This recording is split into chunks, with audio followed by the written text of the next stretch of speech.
सुख चाहते हैं तो जहां सुख नहीं है वहां ढूंढ रहे हैं, इसीलिए आज तक नहीं मिला, सब अशांत है। आपको तो जो जो चीजें चाहिए, जो वस्तुएं, धन संपत्ति, पद की आकांक्षा रखते हैं, तो आपको लगता है अगर ये मिल जाते तो मैं सुखी हो जाता। अपने को ऐसे बहुत मिले हैं जिनके पास आप चाह रहे हैं, उनकी बहुत मात्रा में संग्रह किया हुआ है, बहुत अधिकारिता है, बड़ा पद है, खूब ऐश्वर्य है, जगत में उनका नाम है, सम्मान है, पर हृदय जल रहा है, हृदय अशांत है। क्यों? क्योंकि जहां शांति प्राप्त होती है वहां उनका संबंध ही नहीं है। अशांतस्य कुतः सुखम, जिसका चित्त अशांत है उसे सुख कैसा? ब्रह्म।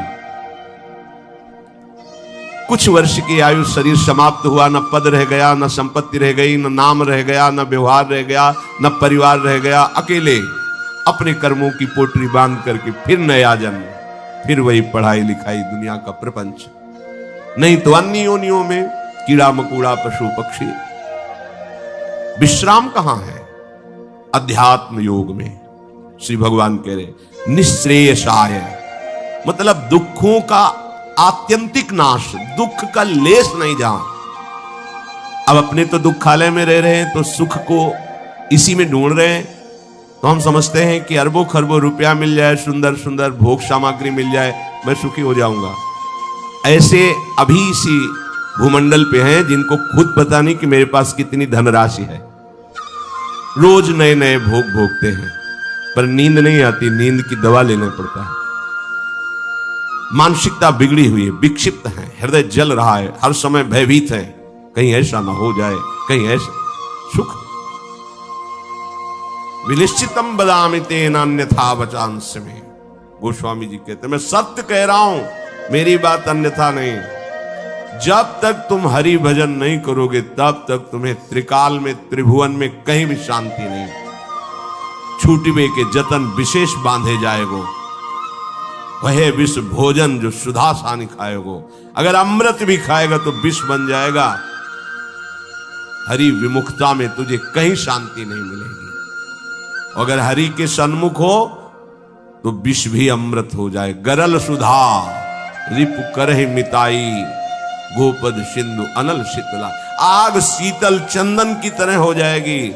समुद्र जो अथाह अगाध है वो गाय के खुर के गड्ढे के समान हो जाएगा।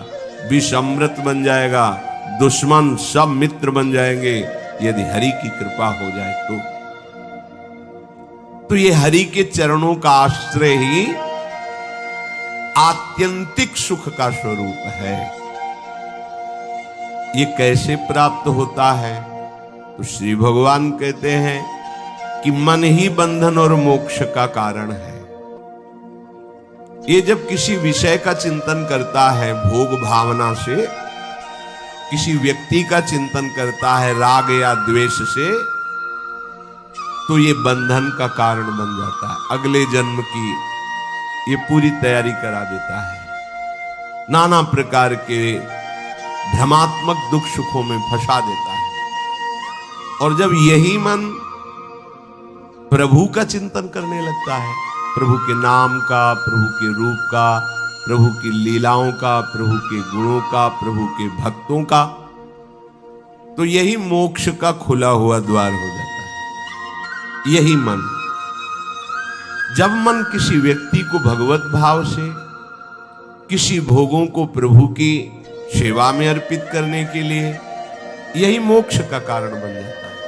और जब किसी भोगों को स्वयं भोगने के लिए और किसी व्यक्ति को राग द्वेष से, यही बंधन का कारण स्पष्ट। इसीलिए भगवान बहुत जोर देते हैं अनन्य चिंतन पर। तुम्हारा चिंतन भगवत भाव से निरंतर चलता रहे तो जितनी श्वासें हैं वो प्रभु को अर्पित कर देने का फल होगा, प्रभु के समीप पहुंच जाना। ये तो बहुत कठिन है। मन को संसार के चिंतन से हटा करके प्रभु के चिंतन में लगाना है तो बहुत कठिन है, क्योंकि हमारी आसक्ति हो गई है शरीर में, शरीर संबंधियों में, भोगों में, पद प्रतिष्ठा में।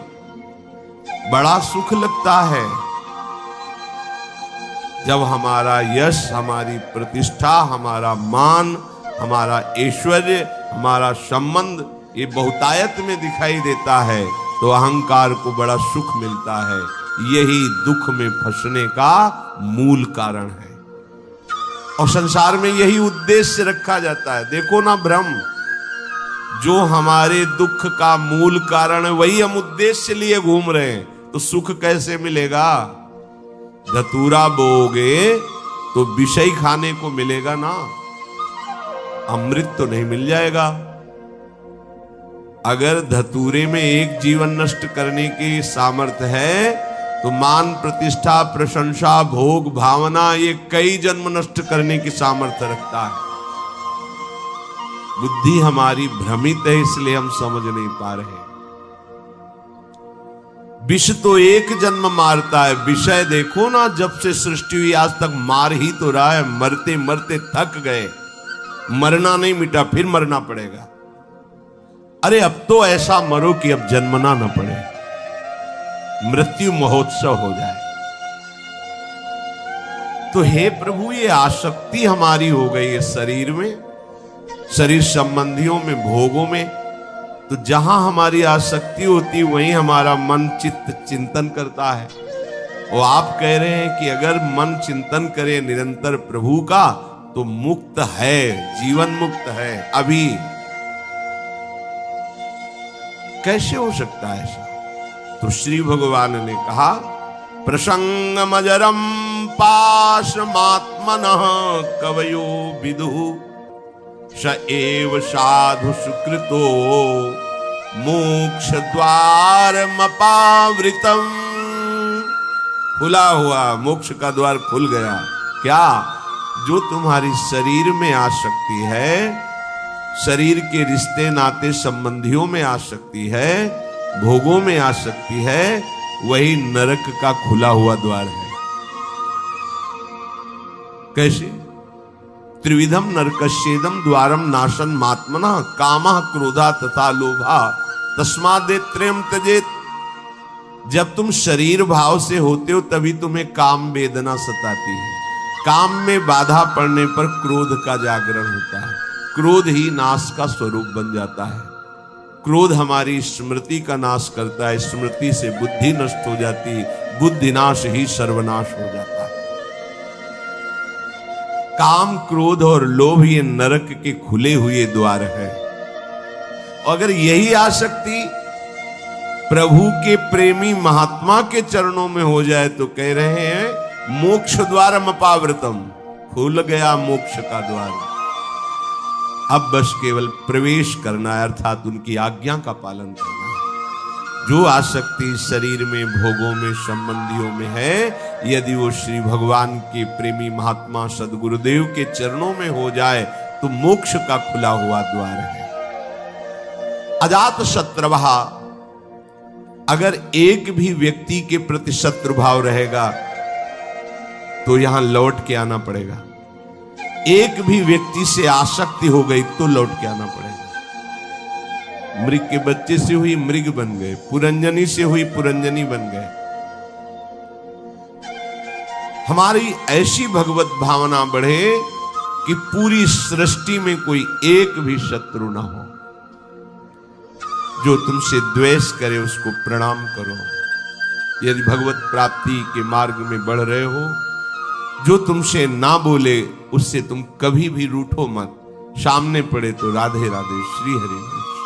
कभी ऐसा नहीं कि ये तो दुष्ट है, मैं गाली देता। नहीं नहीं, हमारा प्रभु ही हमारे हृदय को मजबूत करने के लिए ऐसा स्वांग रच रहा है। सच्ची मानना, भगवान अपने भक्त को समर्थ बनाने के लिए लीला करते हैं। वही है, कोई दुष्ट नहीं है। किसकी सामर्थ्य है कि प्रभु के पार्षद को गाली दे दे, प्रभु के पार्षद को पीट दे, प्रभु के पार्षद की अवहेलना कर दे? ये भगवान इसीलिए करवाते हैं कि तुम समर्थ बनो, द्वंद्वों को परास्त करो, ना कि द्वंद्वों से परास्त हो जाओ। तुम मेरे सेवक कहलाकर द्वंद्वों से परास्त हो जाओगे तो ठीक नहीं है। ए भगवान का भक्त, जरा सी बात में देखो विकल हो। नहीं, कोई भी भगवान का प्रेमी महात्मा ऐसा चरित्र नहीं पाया गया कि कभी किसी भी परिस्थिति में व्यथित हो गया है। नहीं, यम ही न व्यथ्यन्ते ते पुरुषम पुरुषर्षभ सम दुखा सुखाधीरम स्वमृतत्वाय कल्पते। जो सुख दुख में समान किसी भी परिस्थिति में हृदय व्यथित नहीं हुआ, हर समय राधा राधा राधा परम पद उसके चरणों में लौटता है, वही परम पद का अधिकारी है। अजात शत्रवः, तुम्हारा कोई एक भी शत्रु नहीं होना चाहिए, क्योंकि भगवान कहते संतों का एक भी शत्रु नहीं होता। अपना मन ही शत्रु है, कोई और बाहर शत्रु नहीं। जब तक आप अपने मन को प्रभु के चरणों में नहीं लगाते, तब तक ये जाल फैलाता रहता है। एक को मित्र बनाएगा, एक को शत्रु बना लेगा, एक में राग कर लेगा, एक में द्वेष कर लेगा और हमारे नए जन्म की व्यवस्था कर देगा। ये मन ही हमारा शत्रु है जब तक वश में नहीं होता। ये मन ही हमारी दुर्गति का कारण है जब तक ये प्रभु में नहीं लगता। प्रभु में लग जाए, वश में हो जाए, तो इससे बड़ा कोई मित्र नहीं।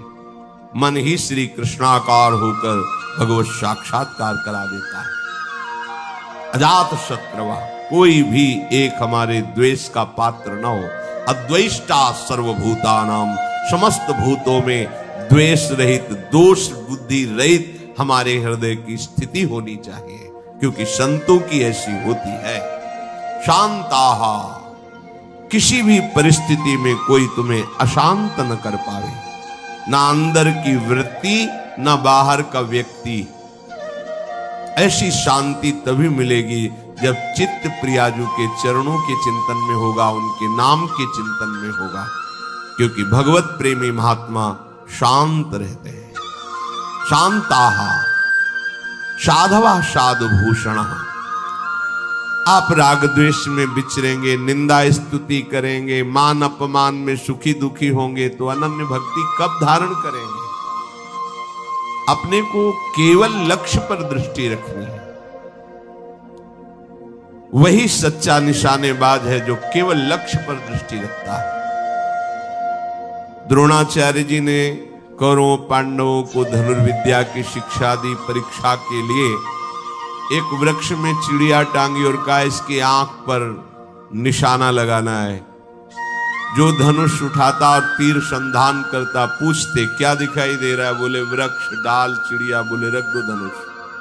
सब युधिष्ठिर जी से भी पूछा तो उन्होंने कहा चिड़िया दिखाई दे रही है, फिर आंख दिखाई, रख दो। अर्जुन से कहा क्या दिखाई दे रहा है? बोले गुरुदेव केवल आंख। बोले वेद दे, बस लक्ष्य दिखाई देना चाहिए, तो कुछ भी आपको, कोई भी आपको, कहीं भी आपको परास्त नहीं कर सकता। लक्ष्य श्यामा श्याम, श्यामा श्याम का स्मरण कोई परास्त नहीं कर सकता। लक्ष्य रहित होकर घूमोगे तो सब तुम्हें व्यथित कर देंगे। काम क्रोध लोभ मोह मद मत्सर, ये सब हृदय में ही ये प्रहार करते हैं। बाहर का प्रहार तो कोई भी सह सकता है, लेकिन हृदय के प्रहार को बड़े बड़े वीर नहीं सह पाते। साधक हृदय के प्रहार को सहता है, इसलिए उससे बड़ा कोई वीर नहीं होता। सबसे बड़ा सुभट साधु होता है जो काम क्रोध आदि के वार को हंसते हुए सहकर भगवान की तरफ बढ़ता है। जो विश्व में विश्व विजेता धनुर्विद्या के प्रकांड ज्ञानी, युद्ध क्षेत्र में सदैव विजय प्राप्त करने वाले रहे, वो भी घुटने टेक दिए काम क्रोध के आगे। लेकिन साधु अहंकार रहित होकर पूरे जीवन इनसे युद्ध करता हुआ आगे बढ़ जाता है। इसीलिए सा जयति जयति जग उच्चरे, पूरा संसार ब्रह्मा जी तक उसे नमस्कार करते हैं। ये विजय तभी हो सकती जब लक्ष्य चिंतन में रहे। श्यामा श्याम मयि अनन्येन भावेन भक्तिम कुर्वन्ति दृढ़ाम। अनन्य भाव अपने प्यारी जू के चरणों में दृढ़ाम। कोई भी परिस्थिति या कोई भी प्रलोभन हमें हमारी श्री जी से हटा ना सके, इसे दृढ़ाम कहते हैं। दृढ़ प्राण ही तो जाएंगे, बहुत बार गए हैं, बहुत बार मरा हूं, अब एक बार श्री जी के लिए प्राण समर्पित करता हूं। चाहे जितना भयानक कष्ट दिया जाए, अपनी प्यारी जो से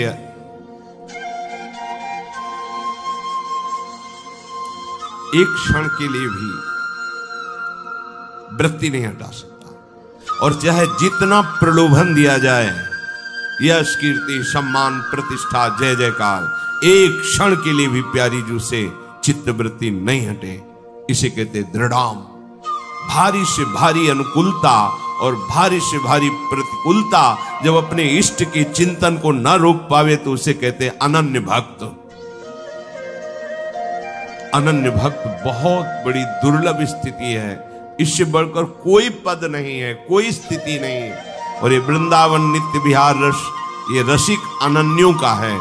ये रसिक अनन्यों के नरेश श्री हिताचार्य, श्री स्वामी हरदास जी, ये सब सहचरियां प्रकट हुई हैं इस रस को प्रदान करने के लिए। ये तो अनन्यता से ही आता है रस। मत कृते त्यक्त कर्माणस त्यक्त स्वजन बांधवाहा, दो भाव इसके। मेरे लिए सारे सांसारिक कार्य छोड़कर केवल भजन, ये निवृत्ति मार्ग पर विरक्त भाव। और जो भी कर्म कर रहे हैं वो प्रभु को समर्पित करना, एक गृहस्थ प्रवृत्ति मार्ग पर, दोनों को ये करना होगा। मत कृते त्यक्त कर्माणस, मेरे लिए सारे कर्म समर्पित करना, ये गृहस्थ। और मेरे लिए सारे संसार के कर्म छोड़कर एकमात्र केवल प्रियालाल संबंधी चेष्टाएं, यह है विरक्त। नींद खुलने से लेकर सुषुप्ति गाढ़ नींद तक, चेतना से लेकर मृत्यु तक प्रियालाल के सिवा कोई कार्य नहीं करना। अपने शरीर के पोषण का भी कार्य नहीं करना। हमारे शरीर का भरण पोषण प्रियालाल से होगा। हमें जगने से लेकर सोने तक, जीने से लेकर मरने तक केवल प्रियालाल के ही संबंध के कार्य करने, अन्यथा नहीं। ना अपने तन ढकने के लिए, ना अपने शरीर पोषण के लिए, ना अपनी शरीर व्यवस्था के लिए। ये आराध्य देव का भार है, वो देखेंगे क्या पहनाना है, कैसे बैठालना है, कहां रखना है, कैसे चलाना है, इसकी चिंता नहीं। पोषण भरण न चिंत कराही, श्री हरिवंश विभव विलसाई, श्री वृंदावन की माधुरी। और गृहस्थ में धर्मयुक्त कार्य करते हुए वो कार्य प्रभु को समर्पित करना। मत कृते त्यक्त कर्माणस और त्यक्त स्वजन बांधवाहा, विरक्त के लिए किसी भी तरह से परिवार के सदस्यों से थोड़ा भी स्नेह नहीं रखना। अगर है तो केवल प्रियालाल के लिए है, प्रियालाल के संबंध के लिए है, प्रियालाल की प्रसन्नता के लिए है। हम घर में रहते हैं, पत्नी पुत्र परिवार आदि के लिए व्यापार नौकरी करते हैं, उनको सुख पहुंचाते हैं। इसका फल हो कि प्रियालाल प्रसन्न हो जाए, क्योंकि हमें ड्यूटी दी, हमें सेवा दी कि इतने परिवार का पोषण तुम करो, पर वो हम कर रहे हैं प्रियालाल के लिए, हो गया। विरक्त किसी भी तरह से अपने शरीर संबंध की वासना का पोषण न होने दे। प्रियालाल के संबंध से सब हमारे प्यारे, प्रियालाल का संबंधी नहीं तो अंजन कहा आंख जई फूटे, बहुतक कहो कहां लो, नहीं नहीं कोई हमारा नहीं। भगवान कह रहे मेरे लिए अपने स्वजन संबंधियों का त्याग कर दिया। त्यक्त स्वजन बांधवाहा, गोपीजनों से प्रभु द्रवित होकर के कह रहे हैं, जो बड़े बड़े योगी जन जिन बेड़ियों को नहीं तोड़ पाते, उन स्नेह की बेड़ियों को तोड़कर तुमने हमसे प्रेम किया, इसलिए मैं तुम्हारा जन्म जन्म ऋणी। भगवान कह रहे मैं ऋणी तुम्हारा। केवल प्रभु से प्रेम करने के कारण ही हनुमान जी महाराज से भगवान श्री राम कह रहे हैं, प्रति उपकार करो का तोरा, सन्मुख हो न सकत मन मोरा। ऐ वत्स, तुमने जो समर्पण करके हमारे प्रति अनन्य भाव प्रकट किया है, इसके बदले में मैं तुम्हें क्या दे सकता हूं। सकुच के कारण मेरा मन सन्मुख नहीं हो। प्रभु तुम संतात उरिन मैं नाही। ओहो, अखिल लोकों का दाता बोल रहा है, तुम संतात उरिन। ये अनन्य भक्त के लिए शब्द है, दूसरों के लिए नहीं। भगवान जब अहेतुकी कृपा करते हैं तब ऐसी भक्ति जागृत होती है। भक्तों के संग के प्रभाव। त्यक्त स्वजन बांधवाहा, ये न तुम्हारे थे न है न रहेंगे। श्रुत बनितादि जान स्वार्थ रत्न ना करुणे सभी ते, अंत ही तो ही तजेंगे पामर तू न तज। तुझे समझ में नहीं आ रहा।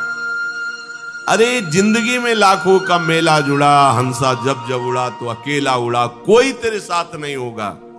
तेरा सच्चा साथी हरि तेरे साथ होगा, पर उस साथी से तो तुमने कभी प्यार ही नहीं किया, कभी उसको सुमिरन ही नहीं किया, तो फिर भोगना पड़ेगा। बहुत बड़ा प्रपंच है ये माया का। त्यक्त स्वजन बांधवा, चाहे गृहस्थ में हो चाहे विरक्त में हो। गृहस्थ में हो तो वो प्रभु के जन है, उनकी सेवा का फल प्रभु की प्रसन्नता। विरक्त में हो बिल्कुल किसी तरह से कोई संबंध नहीं, केवल प्रियालाल के संबंध से ही संबंध है। नाते नेह राम के मनियत, सुहद सुसेव्य जहालो। मदाश्रय, केवल मेरे आश्रित रहे। ये बहुत बढ़िया मीठी आखिरी बात। ये जीवन की साधना का फल, ये शब्द मदाश्रया इतना मीठा है, इतना शांति है, इतना आनंद है। बस इसी को समझ नहीं पा रहे तो परेशान हो रहे हैं। हमारा मन नहीं लगता, हमसे ये नहीं होता, हमसे वो नहीं होता। तुम्ही से तो ना, तो तुम छोड़ो अपने को, मदाश्रया ऐसे हो जाओ प्रभु के आश्रय। पता नहीं कल्याण हो कि ना हो, जो हो रहा है वो भी छूट जाएगा, पता नहीं कौन सी गति हो। तो संशयात्मा विनश्यति, इस पर शास्त्र सब कुछ वर्णन करते। तुम्हें प्रभु पे भरोसा नहीं है, प्रभु का आश्रय ये पूरे जीवन में इसी ने चलाया है, मदाश्रया ने इसी ने पोषण किया है, और यही हमें बेपरवाह रखा है ना प्रभु। मदाश्रया प्रभु का, कोई साथी नहीं है, कोई साथी नहीं। एकमात्र श्री हरि, एकमात्र प्रिया जी। आश्रय ये बहुत अमृत शब्द है, समझ में केवल आ जाए। अभी इसी क्षण बिना साधना के मुक्त हो, अगर ये बात समझ में आ जाए। पर अभी तो समझ में आ सकती कुछ मिनट के लिए, क्योंकि यहाँ का वायुमंडल है मदाश्रया का। तो अभी सब पर गेट के बाहर निकलते ही हवा बदलेगी तो विचार बदल जाएंगे। मदाश्रया ये गुरु कृपा से आई हुई भारी विपत्ति, प्रतिकूलता, असाध्य रोग, अपमान, निंदा, ये सहयोगी होते मदाश्रया के लिए। ये मदाश्रया में बहुत सहयोगी होते हैं, और इनको कौन चाहता है, इसीलिए मदाश्रया नहीं हो पाता।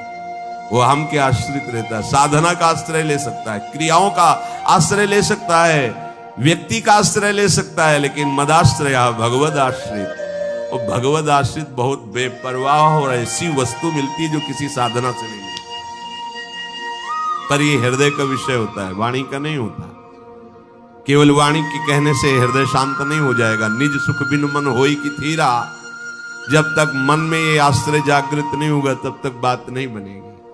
और ये जागृत तभी होगी, लिख लो, जब तुम्हारा अपमान होगा, निंदा होगी, शरीर किसी असाध्य रोग से ग्रसित होगा, सब तिरस्कार करेंगे, सब, कोई सृष्टि में प्यार से देखने वाला नहीं होगा, तब सच्चा मदाश्रय उदय होता है। प्रभु आपकी सेवा, वो हृदय की जो धारा प्रभु की तरफ बही निहाल कर, तो एक कदम मेरी तरफ चल के तो देख, पूरी सृष्टि न झुका दूं तो कहना। भगवान के वचन, एक कदम तो चल के देख मेरी तरफ। ये अंदर की बात है, बाहर से आप कहोगे तो हम 500 किलोमीटर से आए, एक कदम की क्या बात है। बाहर से दौड़ने वाला कोई वीर नहीं कहा जाता। अंदर तो आप वहीं बैठे हुए हो, शरीर में, उस शरीर संबंधियों में, शरीर भोगों में, एक कदम कहां चले। अंदर की बात है ये आपको। ये मदाश्रया अंतिम सांस तक हो जाए तो परम पद भी मिल जाएगी। बहुत बार बता चुके, फिर समझ लीजिए। द्रौपदी जी महान भक्ता हैं, भगवान से मिलती हैं, बात करती हैं, पर ये विपत्ति, ये दुख, ये असाध्य रोग, ये अपमान, ये निंदा, ये मदाश्रया को जागृत करता है, दूसरा नहीं, दूसरा नहीं। अभी तक पूर्ण मदाश्रया द्रौपदी जी नहीं थी, क्योंकि जब कर्ण और दुर्योधन के आदेश से दुशासन महल में प्रवेश करता है और बाल पकड़ करके अपवित्र दशा में उनको घसीटते हुए सभा में लाता है, तब एक बार भी नहीं बोली हा श्री कृष्ण। क्यों? अंदर आश्रय है। ऐसे महावीर है कि अगर भीम गदा उठा ले तो त्रिभुवन में सामने उनके टिकने वाला वीर नहीं है। अर्जुन अगर गांडीव चढ़ा ले तो किसी को भी ललकार सकते हैं, भगवत शक्ति से संपन्न है। अगर युधिष्ठिर जी भाला उठा ले तो सामने कोई महावीर भी टिकने वाला नहीं है। मेरे 5 पति हैं और सभा में परम धर्मात्मा भीष्म जी विराजमान है, जो महात्मा है। क्या उनके होते हुए ऐसा हो सकता है? द्रोणाचार्य जी हैं, कृपाचार्य जी हैं, बड़े बड़े वीर बैठे। एक बार भी नहीं है कि मेरे श्री कृष्ण हैं। पढ़ के देख लो, व्यास भगवान द्वारा रचित महाभारत, उसका स्वाध्याय किया है पूर्व में। एक बार भी नहीं आया कि मेरा परम प्यारा मित्र श्री कृष्ण है ना, वो बचा लेगा। अगर ऐसा आता तो दुशासन केस में हाथ ही नहीं रख सकता था। विश्वास कीजिए, महल में ही केस नहीं पकड़ सकता था द्रौपदी के। गई सभा में बड़ा उपहास कर रहा है, कर्ण और दुर्योधन गंदे शब्दों से बोल रहा है। नहीं बोलना चाहिए। ऐसी धर्मात्माओं की सभा में ऐसी महान देवी को ऐसे शब्द नहीं बोलने चाहिए, बड़े अपवित्र शब्द बोले। तब उनकी दृष्टि गई तो 5 पति सर झुकाए बैठे हैं, कोई देख भी नहीं रहा है। कृपाचार्य द्रोणाचार्य सदगुरु हैं, पिता की तरह हैं, कोई नहीं बोल रहा। भीष्म जी की तरफ देखा और कहा, मैं केवल इतना पूछना चाहती हूं कि क्या केवल महाराज युधिष्ठिर को अधिकार है मुझे हारने का? क्या यह धर्म है? अगर है तो आप केवल बोल दीजिए, मैं सब कुछ सह जाऊंगी। अगर धर्म नहीं तो मैं समर्थ हूं, हर एक को दंड देने में समर्थ हूं। कान में लग करके गांधारी जी ने बाद में कहा था धृतराष्ट्र से कि होश में हो जा, पूरी सभा को भस्म करने की सामर्थ्य द्रौपदी रखती है, क्योंकि वो महान देवी कोई साधारण मां के गर्भ से पैदा हुई नहीं, यज्ञ से प्रकट हुई है। कहां कोई बात सुनने वाला? खींच रहा है दुशासन, 10,000 हाथियों का बल रखता है। द्रौपदी जी हाथ से पकड़े हुए थक गए। सोचा अभी मदाश्रया नहीं जागृत हुआ, एक बार भी कृष्ण याद नहीं आए, दांत से पकड़ लिया। अब लगा कि अब की बार के झटके में दांत से भी छूट जाएगा, स्वयं छोड़ दिया और कहा, हे द्वारिका। सेकंड नहीं लगा, भगवान का वस्त्रावतार, मदाश्रया सीधे भगवत प्राप्ति। कोई भी कहीं भी कैसे, मदाश्रया के लिए शर्त नहीं है कि आप किस जन्म, किस कुल में, किस क्या कुछ, कहीं भी हो, कोई भी हो, कैसे भी हो, भगवत प्राप्ति के लिए सिद्ध बात है भगवान का आश्रय। अब जीव आश्रय लेना भी नहीं जानता, इसीलिए सत्संग भगवान देते हैं, साधु महात्माओं का संग देते हैं, जिससे तुम्हारी बुद्धि पवित्र हो और तुम भगवान का आश्रय लो। जो संत जन होते हैं वो मदाश्रया, भगवद आश्रय, ऐसे चमत्कार जीवन में प्रकट होते हैं जो भगवद आश्रित तपस्या और साधन, ये सब एक तरफ, ये बीच में ऐसे रकील खींचिए, एक तरफ मदाश्रया और एक तरफ जिस क्षण आश्रय लिया उसी क्षण से आपकी समानता करने वाला कोई नहीं रह गया। बार बार समझाने के लिए कहते हैं, जैसे बाली वैसे ही सुग्रीव, इतना भी अंतर नहीं, ना आचरण में ना बल में, किसी भी बहुत समान भाई थे लोग। और रूप भी बाली और सुग्रीव को खड़ा कर दे तो भगवान भी पहचानने में, तभी माला पहनाया था भगवान, एकदम एक रूप, एक बल, एक स्वभाव, एक गुण, दोनों ऐसे भाई थे।